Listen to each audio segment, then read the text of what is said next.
Bonjour à tous et bienvenue dans cette nouvelle vidéo. Aujourd'hui, je vais vous montrer comment améliorer les performances de votre application en utilisant le Query Builder.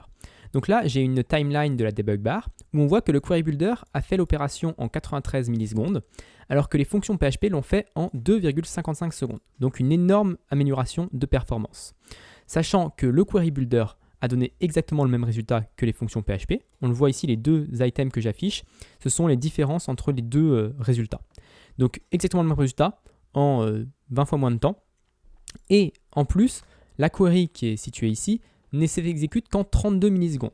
Donc vraiment, SQL est très performant, très performant. Je n'inciterai jamais assez. SQL, c'est un des langages les plus performants. Les bases de données, c'est des choses très anciennes qui sont codées extrêmement bien et qui ont des performances exceptionnelles.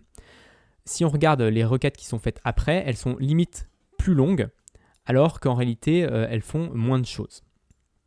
Donc bien sûr, vous doutez que cette requête SQL, je n'ai pas écrite à la main. Elle est assez imbuvable, elle est impossible à lire réellement. Et donc du coup, j'ai utilisé Eloquent pour construire cette requête SQL. Et j'ai utilisé un système plus particulièrement d'Eloquent qui sont les scopes. Et donc les scopes, c'est quelque chose qui permet d'avoir des sous-requêtes ou des ajouts à une requête principale de manière assez lisible. Donc je vais vous montrer le code tout de suite. Et si je vais sur web.php, donc sur /test, la page où j'étais actuellement, alors déjà, premier point, je voudrais vous montrer comment faire des mesures avec la debug bar. Vous avez juste à faire debug bar start measure, lui donner un nom, et ensuite stop measure si vous voulez arrêter quand vous voulez arrêter la mesure. Et je peux faire la même chose pour mes fonctions PHP. Alors si on regarde vraiment les deux listes, on voit qu'elles sont quasiment identiques, sauf que même la partie PHP est même un petit peu moins lisible, parce que je suis obligé de faire des loads, des lazy loads, pour éviter d'avoir un problème de n+1 query qui serait exceptionnellement important à ce niveau-là. Donc en fait, ce que je fais, c'est que je récupère tous les packages. Ensuite, je les filtre pour récupérer que les packages qui sont actuels. Ensuite, je charge les services et que je filtre pour vérifier qu'il contient, uniquement les packages qui contiennent un service qui est Internet. Et ensuite, je charge les informations de paiement, donc les factures et les paiements des factures, et les coupons pour les réductions éventuelles. Et je filtre les packages en fonction de s'ils sont payés ou pas. Donc ça, c'est mes fonctions PHP classiques avec des collections classiques. Ensuite, en scope Eloquent, à quoi ça ressemble? C'est quasiment la même chose. En fait, j'ai ma query package, je fais un select étoile, c'est le seul truc que je suis obligé de faire à cet endroit-là et qui n'est pas forcément naturel et qu'on aimerait bien supprimer, mais je vous expliquerai après pourquoi. Et ensuite, j'applique mes scopes. Donc le premier, c'est currents, qui permet de vérifier que le package est actuel. Le deuxième, Internet, qui permet de vérifier qu'il a bien associé un service Internet. Et le troisième, isPaid, qui permet de vérifier que le package est bien payé. Et donc, ces trois scopes vont me générer la requête que vous avez vue précédemment, qui est très complexe. Mais le code reste assez simple et on peut le découper en plein de petites parties. Donc si je vais dans mon package.php, on voit mes scopes. Donc là, le scope currents. Alors tout d'abord, c'est un scope qui prend un paramètre. Pour l'instant, j'ai mis une valeur par défaut à nul. Et si la date est nulle, il prend la date du jour actuel. Mais on peut également, du coup, ici dans web.php, je pourrais mettre now next month, add month, pour pouvoir voir les packages qui seront actuels le mois prochain. Donc ça permet d'être assez customisable. Ensuite, ce scope-là, c'est le plus simple. Tout ce que fait, c'est qu'on prend la query et je vais rajouter des where. Donc une query simple et je vais rajouter juste quelques where. Donc si c'est nul, period ID, et si la date de départ et de fin correspondent bien à la date qu'on nous a passée en paramètre. Donc ça, c'est vraiment le scope le plus simple qu'on puisse faire, juste rajouter quelques where. Ensuite, le scope Internet, il est un petit peu plus complexe et il utilise une fonctionnalité d'Eloquent qui n'est pas très connue, qui est la fonction whereas. Donc ça, c'est une fonction Eloquent que vous pouvez utiliser même directement dans vos contrôleurs pour vérifier si un package, ou on va dire un modèle Eloquent, a une relation. Donc là, si j'utilisais juste whereas sans cette fonction anonyme derrière, je vérifierais est-ce que je veux les packages qui ont des services, donc qui ont un service au moins associé. Quand on a une relation as many, là, un package peut avoir plusieurs services. Alors là même, c'est une relation belongs to many, donc il y a un service peut avoir plusieurs packages et un package peut avoir plusieurs services. Donc là, on vérifie, on récupère les packages uniquement ceux qui ont un service associé. Mais on peut également mettre une fonction anonyme, comme vous l'avez vu, qui permet de définir un petit peu plus qu'est-ce que c'est qu'un service. Et là, je peux rajouter du coup des where. Et là, par exemple, je vérifie que je veux récupérer que les packages qui ont un service qui correspondent à cette condition SQL là. Donc que le slug contienne Internet. Donc ça, c'est vraiment très puissant. On peut faire juste avec ces deux scopes qu'on vient de voir, on peut vraiment faire des choses déjà très intéressantes. Et ensuite, on a notre dernier scope, qui est le scope isPaid, qui est le scope le plus complexe. Et donc là, vraiment, on rentre dans une complexité un petit peu plus importante. Alors pour vous expliquer un petit peu le domaine, les packages sont associés à une ou plusieurs factures, et une facture peut avoir plusieurs paiements. Et les paiements, donc il faut en fait additionner tous les paiements qui sont associés aux factures pour vérifier que ça correspond bien au total du package. Et le total du package, ça correspond à le nombre de mois multiplié par le prix mensuel, plus tous les prix des éventuels services optionnels, et moins les réductions qui sont des coupons de réduction. Donc vous voyez là déjà, j'entame une complexité beaucoup plus importante où on va devoir toucher à plein de tables différentes. On va devoir toucher aux factures, aux paiements de factures, aux coupons, aux services, et tout ça, les regrouper pour avoir une information correcte. Donc la première chose, c'est qu'on remarque que pour faire tout ça, ce scope est étrangement simple. En fait, je dis juste la query, je veux le total price, donc le prix total du package, je veux le montant payé, et ensuite je veux rajouter un where qui correspond à total price est inférieur ou égal au montant payé. Donc ce scope est très simple. Pourquoi? Parce qu'il utilise d'autres scopes. En fait, déjà, c'est une première chose qu'il faut que vous voyez ici, c'est que with total price et with amount paid, c'est deux scopes qui sont définis plus haut. Donc on va pouvoir utiliser des scopes dans des scopes, et ça va justement de simplifier, on va dire, un petit peu le code. Même si le code reste complexe, beaucoup plus complexe que si on avait juste des fonctions PHP classiques. Donc, premier point ici, vous voyez que j'utilise des petites fonctions, des petits helpers. Et ça, c'est une limitation pas de Laravel ou de PHP, mais c'est une limitation de SQL. En fait, en SQL, si vous avez... alors, je ne sais pas comment on pourrait le mettre, mais si je vous fais une petite requête SQL ici, qui sera sans doute pas valide, mais bon, on va voir. Donc, si je fais une somme, par exemple, du price, as total price, je récupère tout de cette manière-là. Imaginons que j'ai une requête de ce type-là. Et bien, dans mon where, je ne pourrais pas utiliser total price. Si je fais total price est supérieur à 10, ça ne fonctionne pas parce que SQL va nous dire que total price n'est pas une colonne de packages. Et en fait, ce qu'on doit faire ici, c'est de refaire le sum à cet endroit-là. Alors, ça paraît un petit peu bizarre, ça paraît de faire en fait deux fois la même chose, et on n'a pas l'habitude quand on travaille dans des langages de programmation normaux de faire deux fois la même chose parce qu'on se dit il va faire deux fois le travail et ça va être pas très performant. Alors, il faut savoir que SQL sait optimiser pour ce genre de choses et il ne va pas faire deux fois le calcul, ne vous inquiétez pas. Les bases de données SQL sont des programmes exceptionnellement complexes et exceptionnellement bien pensés, et donc ils ne feront pas deux fois le même travail, ça c'est sûr. Mais c'est vrai que c'est une petite limitation qui peut poser problème. Et donc, au lieu d'avoir à répéter ce sum price deux fois à chaque fois, j'ai créé des petits helpers qui me génèrent juste des chaînes de caractères qui correspondent au SQL. Donc, par exemple, le get total price SQL, qui est défini plus haut, c'est le get total price without réduction moins get réduction SQL. Et si je regarde, par exemple, le get réduction SQL, c'est le minimum entre... Voilà, vous voyez qu'il y a un petit calcul qui est fait ici en SQL.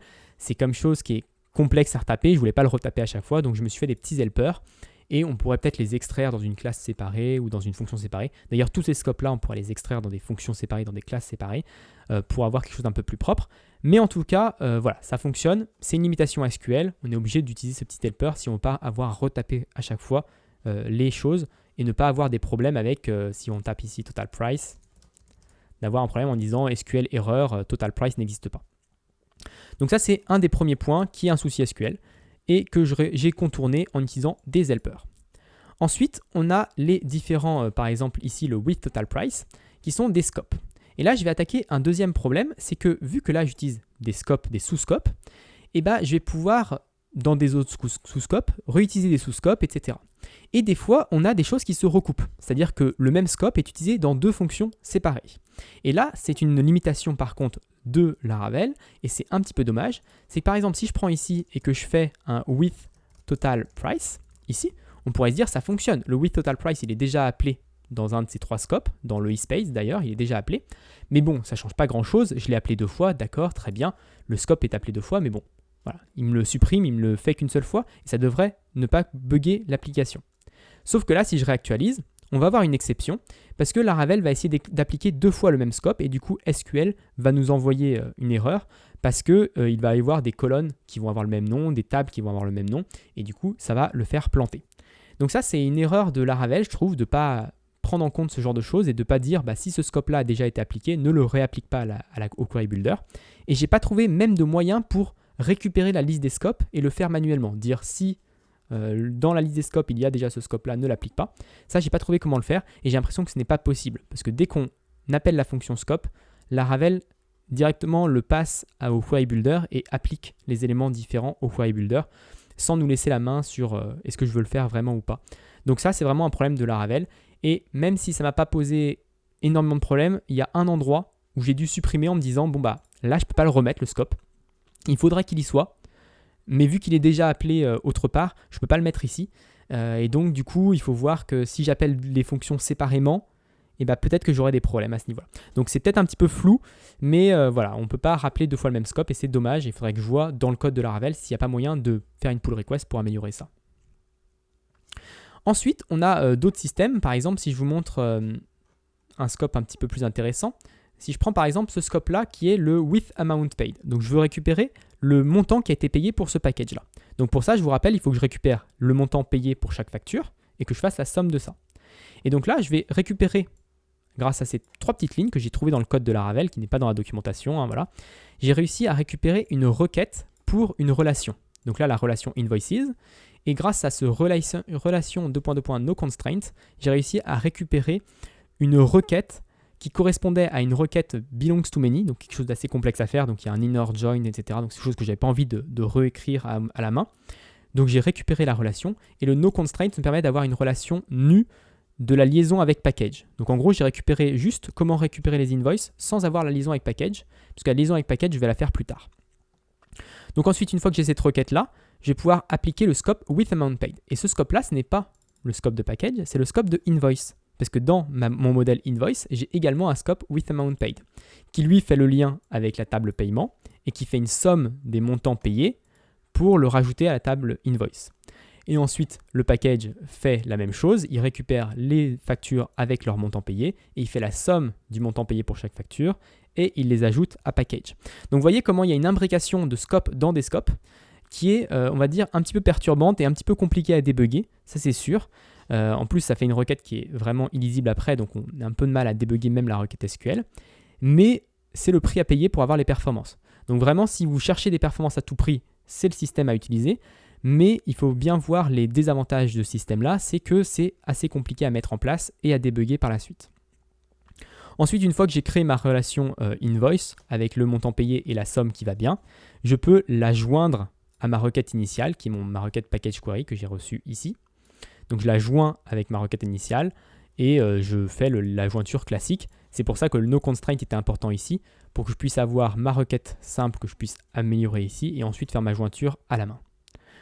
Donc ça, c'est vraiment un des scopes les plus compliqués que j'ai codé. C'est vrai que ça m'a pris un petit peu de temps, mais ça fonctionne. Et vraiment, c'est quelque chose qui permet d'avoir des performances évoluées. Dernier point que je voulais vous expliquer, c'est le add select. En fait, ici, j'ajoute plusieurs fois dans pas mal de scopes, j'ajoute des selects. En fait, j'ajoute une colonne. Par exemple, là, c'est le montant payé, mais je peux avoir d'autres, des add select, j'en ai plusieurs. Là, par exemple, j'ai un add select qui permet de récupérer le total price without reduction, donc le prix sans les réductions. Voilà. Donc, j'ai plein de add select de partout. Et le problème, c'est que lorsqu'on ajoute un select, il faut quand même ajouter le select étoile de base, parce que je veux quand même avoir les informations de base sur mon package. Et quand on fait un add select et qu'on n'a pas fait de select de base, Laravel va supprimer le étoile. Et donc c'est pour ça, on revient au début de mon explication, pourquoi il y a le select étoile tout au début. C'est parce qu'il faut lui dire que j'ai un select de base étoile et ensuite je vais ajouter des colonnes supplémentaires, mais il me faut quand même toutes les colonnes de base.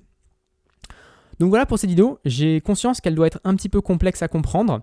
Moi, tout ce que je vous dis, c'est que les performances sont bien meilleures avec du SQL qu'avec du PHP, mais que le code est vraiment beaucoup plus moche avec du SQL qu'avec du PHP.